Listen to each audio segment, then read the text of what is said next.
Hello friends, आज हम बात करने जा रहे हैं डेट इक्विटी रेशो के बारे में। ठीक है, तो ये क्या होता है? ये बताता है हमें, it depicts how much debt a company owns compare to its assets. ठीक है, तो इसका फॉर्मूला क्या होता है?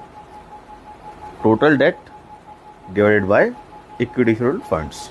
ठीक है, इन अदर वर्ड्स इसको हम बोल सकते हैं long term borrowings plus short term borrowings plus fix payment obligations divided by equity share holder funds.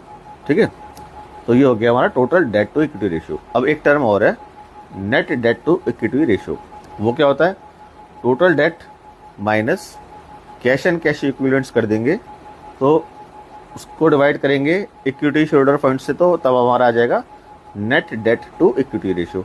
ठीक है, इसको हम एक एग्जाम्पल समझते हैं। मैं अपने लास्ट एग्जाम्पल से रिलेट कर रहा हूँ। ठीक है, तो फोर्थ ईयर में हमारा जो इक्विटी शेयरहोल्डर फंड्स था वो था 18.75 करोड़। 5 करोड़ का उसका उस साल हमने प्रॉफिट कमाया, यानी इक्विटी शेयरहोल्डर फंड्स टोटल हो गया 23.75 करोड़।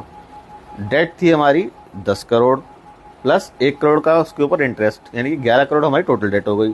तो 11 डिवाइड बाय 23.75 करोड़ कर दिया, तो हमारा 0.46 आ गया डेट इक्विटी रेशियो। ये क्या है? Total debt to equity ratio.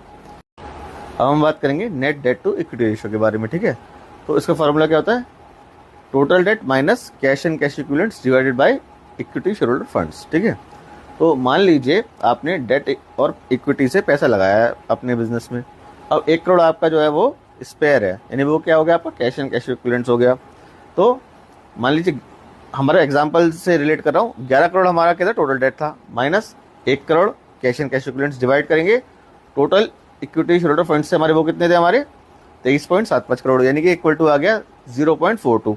ठीक है, तो डेट इक्विटी रेशियो जो है वो मैक्सिमम 2:1 से ज़्यादा नहीं होना चाहिए, नहीं तो कंपनी की सॉल्वेंसी के ऊपर प्रॉब्लम आ जाती है, आ सकती है मतलब। ठीक है, क्योंकि जितनी ज़्यादा डेट होगी, अगर सेल्स कम होती है तो